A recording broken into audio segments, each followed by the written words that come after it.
A Quiet Place from 2018 was originally based on a concept writers Scott Beck and Brian Woods first came up with in college. Eventually, the script landed on John Krasinski's desk, and this concept of the parents protecting their kids definitely hit home for him, especially because he recently had his second kid with Emily Blunt, who also resonated with the underlying themes in the script. With how connected they were with the script, that had to be a massive reason for the movie's success. But that was over 6 years ago. So how does this movie hold up in 2024? Well, let's talk about it.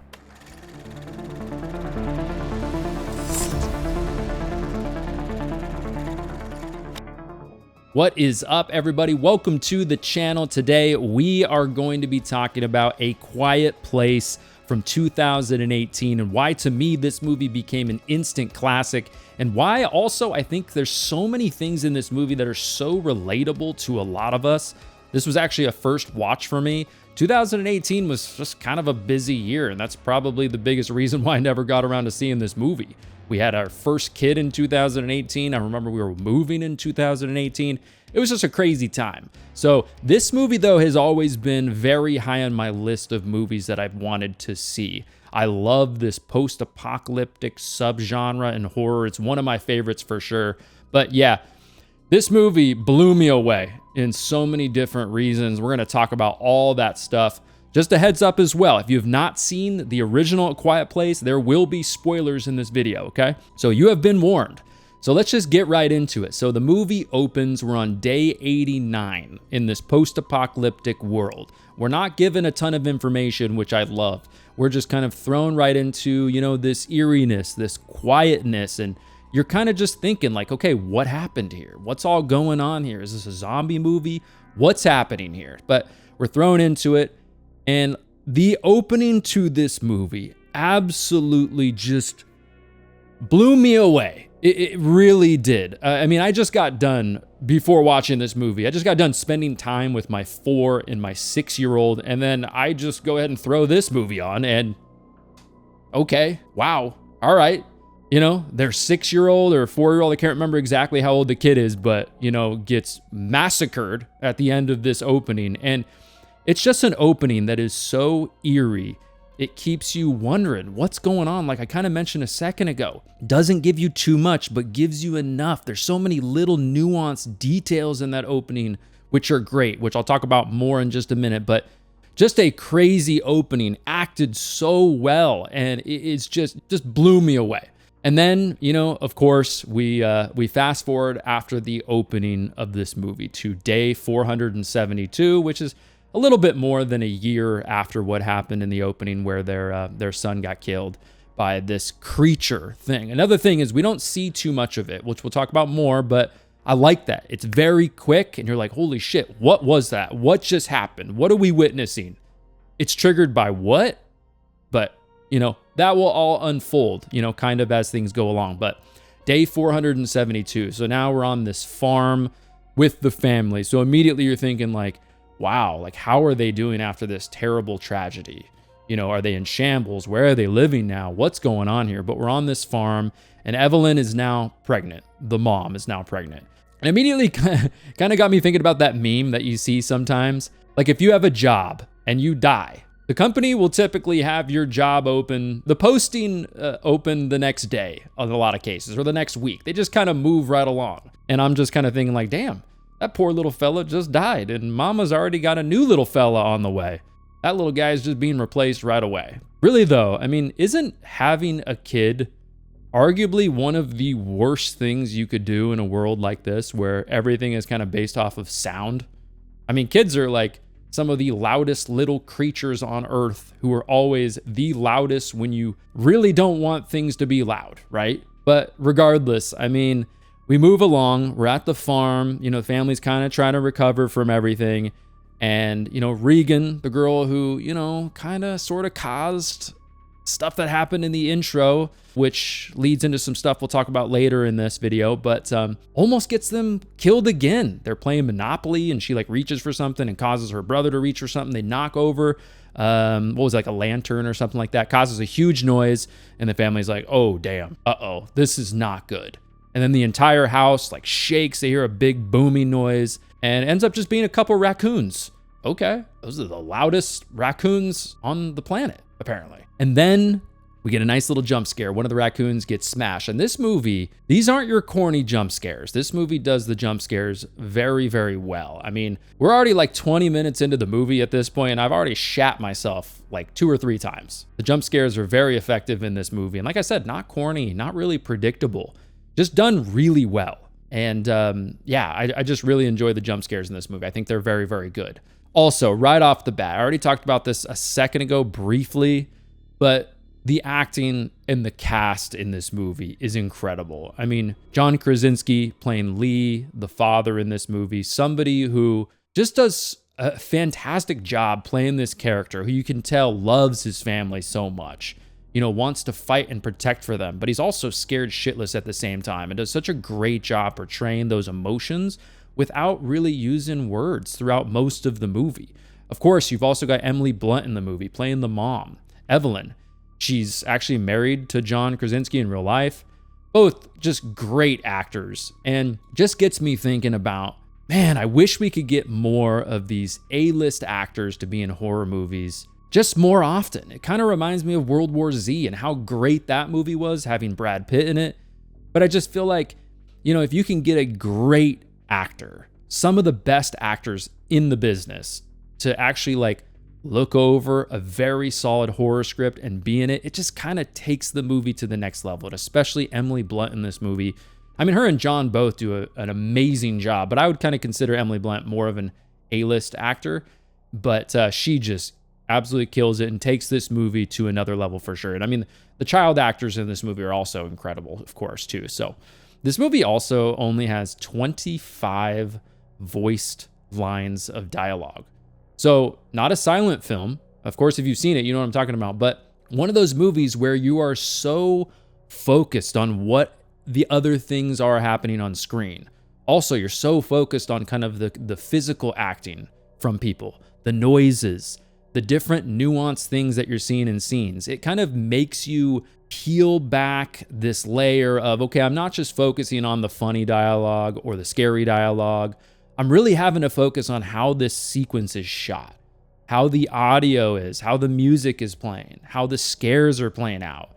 And it's just great. I really, really love that. I mean, yeah, it's amazing. I mean, obviously with a script like this, audio is so important, of course. I mean, that's obvious. I mean, if you don't nail the audio in a movie like this, you're essentially fucked.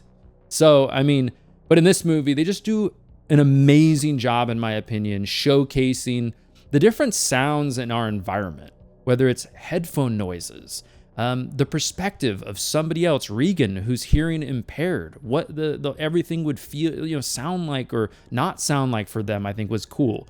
We get that right in the intro. We cut to where it's her perspective, not being able to really hear anything. And then also just the little things that we do every day that we take for granted. You know, like we're loud as hell on a regular, just average day. In a world like this, you would have to essentially change completely how you live in a lot of ways, which is crazy. Where in a movie like this, you're immediately thrown into this environment, this post-apocalyptic world where it's not just like you're trying to survive something or survive a virus. No, you have to essentially change your entire way of living and communicating with the people around you, which is crazy and such an interesting thing in this script. I'm sure that like bounced off the script and just immediately stood out for the people, you know, who were auditioning, you know, Emily Blunt and the other people who were thinking about being on this project. That probably was a big, like, you know, difference with this script that really stood out for them. Even such a small thing like in the intro to the movie, if you go back and watch it, they're in that little like grocery store, little shop.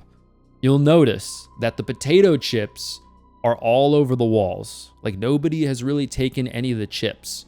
Why? You think people would be hungry? But it's because you can't eat potato chips anymore in a world like this because they're so loud. Just a tiny little detail, little nuance like that in this movie is incredible and just nails home even further like how different this world is now. Just to talk about the sound a little bit more. I mean, the music in this movie was made by Marco Beltrami. If you're a fan of the Scream franchise, you know Marco's name loud and clear. Marco basically has created the music for the Scream franchise and has done, I mean, if you just look at Marco's work, just go down it, you'll say, holy shit, this man has done some incredible music for a ton of great movies. I mean, across not just horror, but so many other genres. I mean, he did the music for movies I mentioned a second ago. World War Z, did the music for that. 310 to Yuma, he got a Western there. So many other movies. I couldn't even begin to list off everything Marco Beltrami's done, but the music in this movie, incredible and so well done. I love that heartbeat kind of musical score towards the end of the movie. Reminded me definitely of kind of like Dunkirk, the music in that movie, which was a Hans Zimmer score, but that kind of that heartbeat build, loved it. It was so good at the end of the movie, but Marco Beltrami, love his work, big fan. So, and of course, like there are some things in this movie that will remind you of the movie Signs, the M. Night Shyamalan movie Signs, one of the greatest horror sci-fi movies I've ever seen. Obviously the cornfield stuff will remind you of Signs, but really the pacing of this movie in so many ways reminds me of Signs. Also just the focus on seeing this family unit and together getting through a personal tragedy while there's also this insane world event happening also reminds me of Signs. And I think it's done really well in this movie, definitely.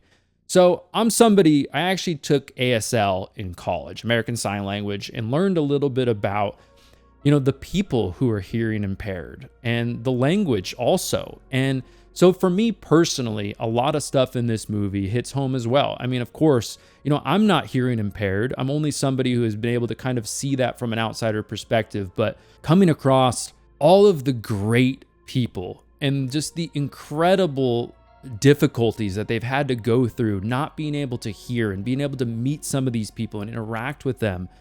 They're just such an incredible group of people. And it just hits home for me when I see, Regan in this movie, who's also hearing impaired. It kind of turns out hers might have not have been something that she was born with. It might have been something that happened from an accident or something like that. But that whole aspect of the movie, the sign language aspect, navigating this world with somebody, especially a kid who has that sort of a disability, is something that just, I don't know, it just hits me right in the gut and makes me really root for this family and root for Regan and want to just see them get through this too. And another thing I want to talk about is, you guys have heard me say this before, and I'll say it again. Anytime it comes up, I'll just keep hashing it out. But I think in this movie, it was such a great creative choice to not show these creatures too early. Love that idea. Of course, very similar to Signs, we get like a little bit more of like a big reveal towards the end of the movie and we see a lot more of it, but I love that. It keeps things mysterious, keeps you wondering, keeps you just kind of thinking as an audience. Anytime you can do that as a director or a writer, make the audience think and come up with their own kind of ideas, between their ears, I should say, that is just not only scarier for an audience, but I just think is more effective in so many different ways. So I love that. I will say though, the way these creatures look, this kind of Demogorgon kind of a look, don't love it, don't hate it. I'm just kind of like, iffy on it. Very, like I said, looks like a Demogorgon essentially, but it has more little flaps and stuff like that.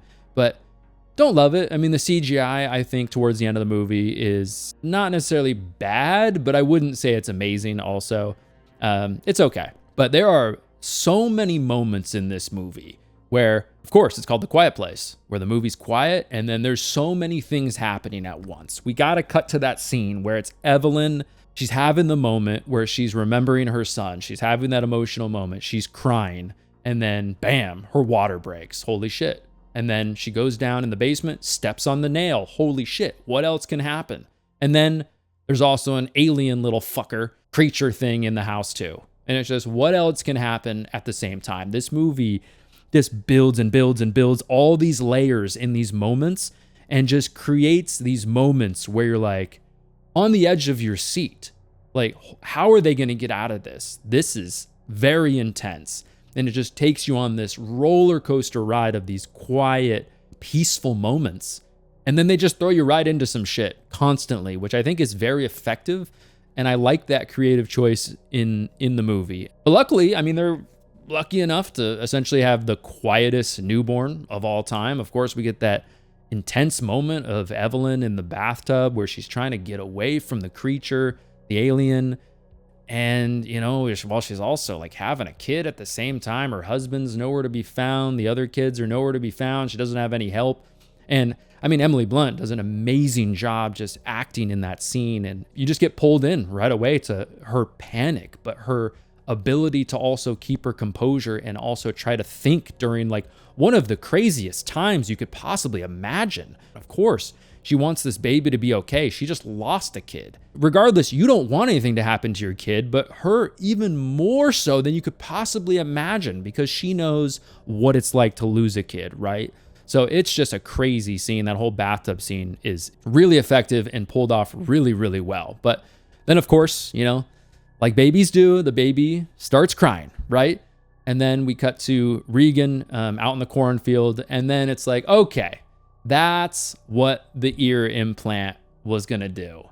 I kind of predicted that. I kind of thought there was going to be something where it was going to affect the hearing of these alien creatures. I kind of predicted that a bit. And right after that, though, I got so much damn anxiety from the next scene, not only just from hearing a newborn cry, you know, parents out there, that kind of does give you some PTSD. But not only that, but watching that little baby get locked into that little coffin crib thing, that was a lot to take in. That gave me so much anxiety.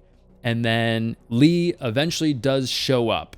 He sees the red lights that Evelyn put out, which sounds like it's kind of, you know, one of those things that they put out when, you know, shit's going down. Lee goes back and consoles her, and she eventually falls asleep. Obviously, I mean, her adrenaline was probably rushing so bad, had a kid, she's exhausted. So she falls asleep. Lee's looking after her and the kid, and then Evelyn wakes up and says, where are they? She's wondering where the rest of the kids are. And Lee John Krasinski does such a great job in this scene. His acting is amazing here. He gives her a look in this scene of just a look you can see of, I don't know, and I'm also really scared, but right now I'm going to confidently try to reassure you, just saying that I'll find them. You know, I just think John Krasinski does an amazing job in that scene. And also, this movie in general does an incredible job showing how brutal of a world like this it would be. You just have no choice in this type of a world than to put your kids in incredible danger at times. And then try your hardest as a parent to be at peace with whatever kind of the result is. And knowing that you taught them the best you could about survival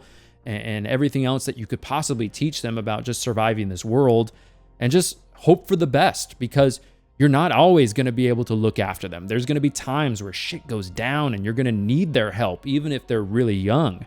And I think this movie just does an incredible job. And in that scene in particular, you know, the kids are off trying to take care of business. Dad is trying to take care of business. Everybody's trying to take care of what they need to take care of. And it's like, somebody could die here.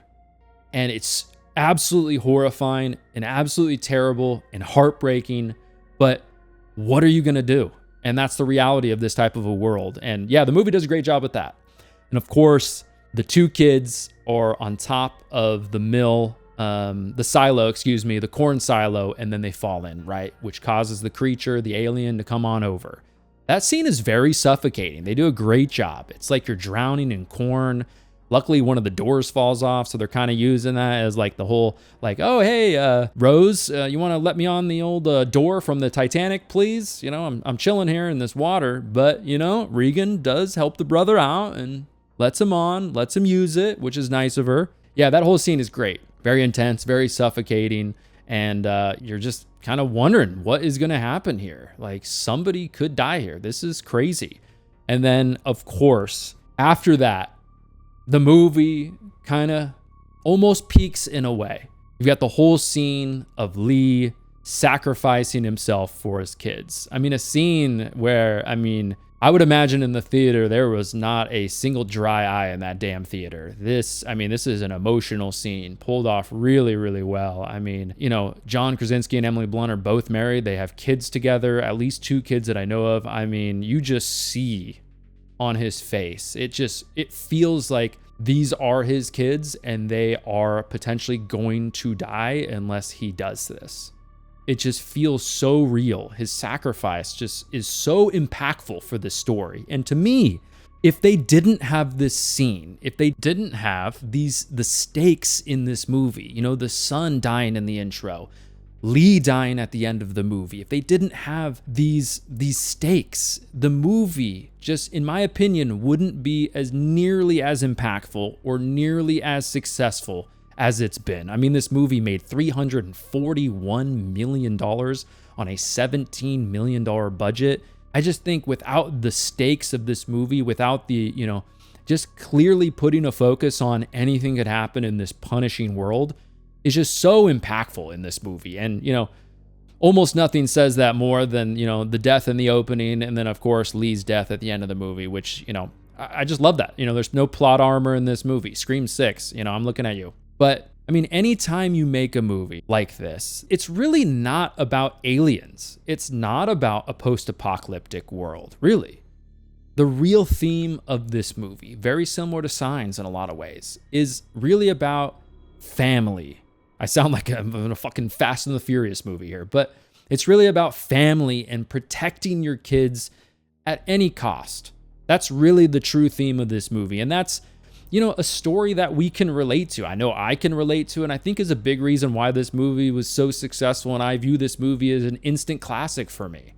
And of course, at the end of the movie, they really nail home the weakness to these aliens, right? They're an auditory creature. That's how they hear, you know, that's how they find their prey. They listen, they have incredible, you know, hearing. And, you know, the daughter's implant, when it kind of triggers and makes that terrible sound, really pisses these things off enough to make them very vulnerable and expose like a vulnerable part of their body where you can attack. To me, I will say, and I kind of touched on this a little bit a second ago, but it was kind of an obvious weakness. And really, it kind of makes me think, like, were they not able to really come up with this idea that, okay, these things essentially survive off of what they hear, so maybe we should mess with that a little bit. Come up with some sort of a device that like ruins their hearing or will like blow their head up from the inside out or something. I don't know. Kind of seems like an obvious weakness or an obvious solution to me. So didn't necessarily love that solution, but I don't hate it either. I think it was a cool way that it played out, but still kind of seemed a little bit obvious to me. But of course, at the end of the movie, Lee is now gone. The family has to survive on their own, and these creatures are still around, right? One of them's in the basement. They end up killing that one. And the cliffhanger at the end of the movie, I mean, that cliffhanger made me want to hit play on part 2 so fast and so badly. It is such a great cliffhanger, you know, leaving us hanging. They're using the implant, kind of projecting that over the speakers while all these creatures are running towards the farm.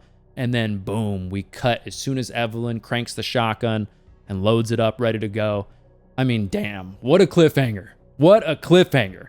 What a movie too. I mean, yeah, the first Quiet Place movie, I'm sad that I put this movie on the shelf for so long and didn't see it for so long, but I'm glad I finally got around to seeing it. The third movie's coming out later this month. I'm definitely going to be watching the second movie very, very soon. But anyways, everybody, thanks for watching my review, my thoughts on A Quiet Place from 2018. Let me know down in the comments down below what you think about this movie. Are you excited for the third movie coming out later this month? If you enjoy horror content like this, then make sure you subscribe. If you want more content from me right now, check out one of these videos next to me. But anyways, everybody, thanks for watching, and I'll see you in the next one.